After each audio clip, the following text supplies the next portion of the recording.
नमस्कार दक्ष बागायतदार बंधूंनो, grep master या आपल्या आवडत्या अशा युट्यूब चॅनलमध्ये आपलं खूप स्वागत. मित्रांनो, एप्रिल छाटणी किंवा खरड छाटणीचा उद्देश हा आपल्या वेलीमध्ये चांगलं स्टोरेज करणं, काडीमध्ये चांगली सूक्ष्म घटनिर्मिती करणं आणि आपली बाग रोग आणि किडीपासून निरोगी ठेवणं, हे 3 कार्य आपल्याला खरड छाटणीमध्ये करायची.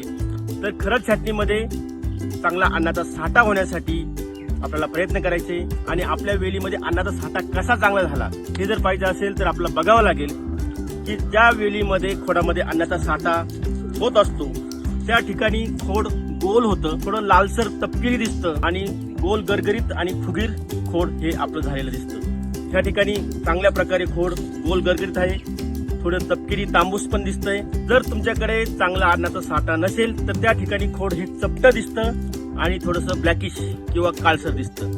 तर नक्कीच ह्या प्लॉटमध्ये चांगल्या प्रकारे स्टोरेज होण्याचं लक्षण आहे. वरती कॅनोपी पण चांगल्या पद्धतीनं हिरवीगार दिसते आणि खोडामध्ये अन्नाचा साठा देखील वाढलेला दिसतो. धन्यवाद. ह्या काही छोट्या छोट्या टिप्स तुम्हाला ग्रेप मास्टर ऍप मध्ये नक्की मिळणार आणि त्याचबरोबर अद्यापही तुम्ही ग्रेप मास्टर ऍप डाउनलोड केलं नसेल तर आजच ग्रेप मास्टर ऍप डाउनलोड करून घ्या.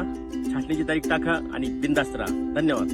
मास्टर ॲपमध्ये तुम्हाला मिळणार दैनंदिन शेड्यूल, 1 तासाच्या आत प्रश्नांची सविस्तर उत्तरे, परीक्षणानुसार अन्नद्रव्य व्यवस्थापन, रोग कीड नियंत्रण, हवामान अंदाज आणि बरेच काही. तर वाट कसली बघताय? आत्ताच ग्रेप मास्टर ॲप डाउनलोड करा.